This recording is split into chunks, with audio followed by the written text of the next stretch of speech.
오늘 우리에게 주신 하나님의 말씀은 누가복음 7장 36절에서 39절입니다. 누가복음 7장 36절에서 39절입니다. 제가 가진 신약성경 102페이지입니다. 102페이지.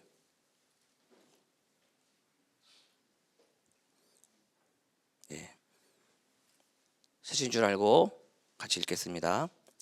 한 바리새인이 예수께 자기와 함께 잡수시기를 청하니 이에 바리새인의 집에 들어가 앉으셨을 때에 그 동네에 제일리신 한 여자가 있어 예수께서 바리새인의 집에 앉아 계심을 알고 향유 담은 옥합을 가지고 와서 예수의 뒤로 그 발 곁에서 서서 울며 눈물로 그 발을 적시고 자기 머리털로 닦고 그 발에 입 맞추고 향유를 부으니 예수께서 청한 바리새인이 그것을 보고 마음에 이르되 이 사람이 만일 선지자라면 자기를 만지는 이 여자가 누구면 어떠한 자 곧 죄인인 줄을 알았으리라 하거늘. 아멘. 오늘 함께 읽은 지금 이 본문은요, 너무나도 유명한 향유를 부은 여인의 이야기입니다. 이 이야기는 사복음서에 다 나와 있는데요. 지금 이 누가복음은 그 다른 복음서와 다르게 구별되게 독립된 한 가지의 이야기입니다. 또 신학자들은 이걸 연구를 해가지고 이것을 포함한 이야기가 두 가지고 세 가지고 얘기하지만 오늘 하고 싶은 얘기는 이 누가복음에 초대한 사람이 다르다는 겁니다. 초대한 사람이 누굽니까? 바리새인입니다. 지금 예수님과 이 초대한 이 바리새인의 관계가 어떠합니까?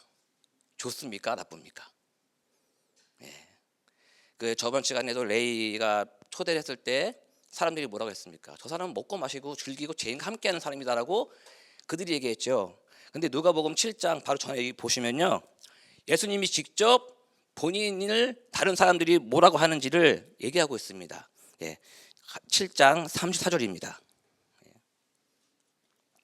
34절 보겠습니다. 제가 읽을게요. 인자는 와서 먹고 마시매 너희 말이 보라 먹기를 탐하고 포도주를 즐기는 사람이요 죄리와 죄인의 친구로다 라고 바리새인과 그 사람들이 자신을 이렇게 칭하는 걸 알고 있었어요. 지금 그런 사람들이 자신을 초대했습니다. 만약에 여러분이라면 어떻게 하겠습니까? 나를 대놓고 싫어하는 사람이 초대를 했어요. 가시겠습니까? 안 가시겠습니까? 만약에 여러분이 예수님 제자라면 그 초대를 가시라고 하겠습니까? 가지 말라고 하겠습니까? 저라면 예수님 가지 마십시오. 거기 가면은 안 좋습니다. 이렇게 말릴 것 같은데 예수님께서는 어떻게 하십니까? 가십니다. 그 초대에 응하시는 거죠. 왜 가셨을까요? 왜 가셨을까? 그들도 예수님한테는 사랑하는 사람들이었기 때문입니다. 인간들이 봤을 때는 이러는데 예수님은 다릅니다. 사랑이시기 때문에 그들 또한 회개하고 돌아오길 원해서 그들은 그들에게 다시 한번 또 기회를 주고자 그 초대에 응하게 되는 것입니다. 그것이 아니었으면요, 우리도 예수님이 이 땅에 오시지 않았어요. 우리를 위해서. 그렇지 않겠습니까? 우리도 그를 사랑하기 때문에 이 땅에 오신 줄 믿습니다. 그때 죄인인 한 여인이 등장하죠. 그 여인이 누굽니까? 향유를 부으러 나오는 그 여인입니다. 그 모습을 보고 자신은 죄가 없고 의롭다고 생각하는 바리새인이 이야기를 합니다. 지금 저 여인이 발을 적시고 그다음에 자기 머리털을 닦고 향유를 붓고 자기의 입을 예수님의 발에 입 맞추고 있는 걸 보면서 그 자칭 의인인 바리새인이 속으로 말을 하죠. 39절 말씀입니다. 예수를 청한 바리새인이 그것을 보고 마음에 이르되 이 사람이 만일 선지자라면 자기를 만지는 이 여자가 누구며 어떠한 자 곧 죄인인 줄을 알았으리라 하거늘 이라고 말합니다. 여기서 바리새인의 이 초대의 의도를 알 수 있죠. 지금 이 의로움으로 가득 찬 이 바리새인이 또 그 집에 있는 그 바리새인이 죄인 여인이 막 들어와요. 어떻게 해야 되겠습니까? 말려야 되지 않겠습니까? 쟤 잡아라, 못 들어오게 해야 되는데 그렇게 안 하죠. 그냥 방관합니다. 그리고 그가 예수님께 다가가게 하죠. 그리고 그 행동을 보면서 이렇게 말하고 있는 거예요. 거봐라, 저 예수는 죄인과 함께하고 그 여인이 만지는 것을 허용하고 있다는 것을 속으로 고백하고 있는 겁니다. 저 예수는 선지자가 아니라는 것을 만천하에 알리고 싶었던 거예요. 예수님은요 그 죄인의 그 바리새인의 그 음성을 들은 겁니다. 속마음을 들었어요. 그리고 41절 42절을 다 함께 읽겠습니다. 41절 42절입니다. 이르시되 빚주는 사람에게 빚진 자가 둘이 있어 하나는 500데나리온을 가졌고 하나는 50데나리온을 줬는데 갚을 것이 없으므로 누가 그를 더 사랑하겠느냐. 바리새인은요 예수님의 의도대로 정답을 말합니다. 큰 빚을 진 자라고 말합니다. 이제서야 이제 예수님께서는 참아왔던 그런 자신의 대한 무례함을 그 향유를 부은 그 여인과 빗대어서 꾸짖고 가르칩니다. 다음 44절하고 46절이 말씀인데 제가 읽어드릴게요. 그 여자를 돌아보시며 시몬에게 이르시되 이 여자를 보느냐? 내가 내 집에 들어올 때 너는 내게 발 씻을 물도 주지 아니하였으되 이 여자는 눈물로 내 발을 적시고 그 머리털로 닦았으며 너는 내게 입맞추지 아니하였으되 그는 내가 들어올 때부터 내 발에 입맞추기를 그치지 아니하였으며 너는 내 머리에 감량유도 붓지 아니하였으되 그는 향유를 내 발에 부었느니라. 이제 확실해졌죠. 이 불편한 초대는요 계획된 거였습니다. 여러분이 집에 누굴 초대합니다. 그럼 어떻게 하시나요? 기본적으로 한식적으로 파킹장은 어디에 있고 그러면 오면 들어와서 흔쾌히 받고 악수를 하고 들어와서 자리를 안내를 하지 않습니까? 그런 기본적인 거, 그 당시에 손님을 초대했을 때 해야 되는 당연한 일을, 당연한 예의를 갖추지 않은 것이 이 바리새인의 이 모습을 지금 지적하고 있는 거예요. 하지만 향유를 부은 여인은 어떻게 했습니까? 더욱더 오바해서 더욱더 열정적으로 예수님의 그 귀하신 것을 드러내기 위해서 몸부림치고 있는 것이죠. 47절 말씀입니다. 이러므로 내가 내게 말하노니 그의 많은 죄가 사하여 줬도다. 이는 그의 사랑함이 많음이라 사함을 받은 일이 적은 자는 적게 사랑하느니라 라고 말하고 있어요. 여러분, 이 여인의 이 희생과 헌신과 이런 몸부림이요 어디서 왔다 생각하십니까? 이 몸부림, 예수님이 사랑하는 그 몸부림, 그 상황에서 멸시받고 대우를 못 받는 그걸 보면서 그거를 채우고자, 그것을 극복하고자 뛰어가서 향유를 붓고 모든 거를 그 사람들 앞에서 이 분은 그래 귀하신 분이다, 이렇게 대우를 받을 분이 아니다라는 것을 고백하고 있는 거거든요. 보여주고 있는 겁니다. 이런 모습들이 어디에 기인한 것입니까? 이미요 이 향유 부은 여인은요 이때 처음 만난 게 아니에요. 이미 예수님께서 공생의 시간 동안 기적을 일으키고 말씀을 가르치고 그런 복음을, 천국 복음을 전할 때 이 죄인이었던 이 향유 부은 여인은요 이미 그의 믿음으로 은혜를 받고 제사를 받은 것을 확신한 거였어요.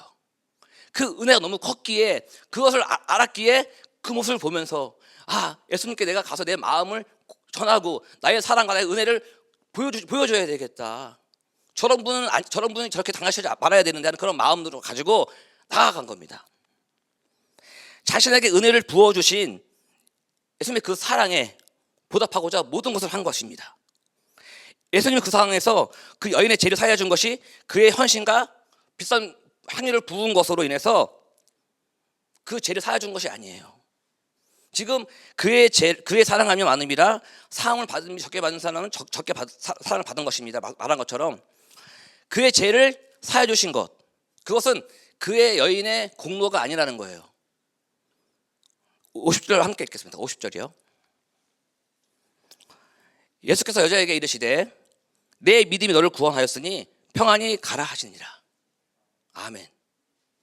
이 믿음은요 이미 그 마음 속에, 향유 부은 그 여인 속에 있었고요. 그 믿음으로 말미암아 이런 모습이 나왔고, 또 하나님의, 예수님의 그런 고백, 너의 죄가 사함을 받았다, 그리고 평안히 가라고 말합니다. 47절에 나오는 사함을 얻었느니라는 그 단어는요, 그 헬라어는 아페온타이로서 완료시제입니다. 완료시제. 이미 이루어진 사건이 지금까지 오고 미래에까지도 적용된다는 것이거든요. 그러니까 그 제사함, 그 믿음을 제사함 받은 것은 앞으로 계속적으로 효과가 있다는 말씀입니다. 이렇게 바리새인의 불편한 초대는 끝이 납니다.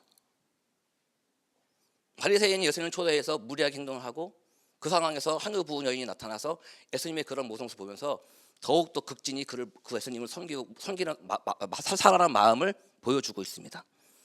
그리고 누가 죄인이고 누가 의인인지를 예수님이 말씀하시죠. 결국 제사함을 받았다고 선포하는 대상은 누굽니까? 향유 부은 여인에게 저 사람은 죄가 없다. 그러면은 반대로 본인 스스로 의인이라 생각하는 그 바리새인은 무엇입니까? 제사함을 못 받은 거죠. 선포가 되지 않았으니까, 믿지 않았으니까. 그 바리새인이 죄인인 것입니다. 용서받지 못한 자, 향유 부은 여인은 용서받은 자. 누가 의인이고 누가 죄인입니까? 그렇다면 오늘 우리 말씀을 마무리하면서요, 중용을 해보면 어떻게 되겠습니까? 먼저 나는 죄인입니까? 나는 의인입니까?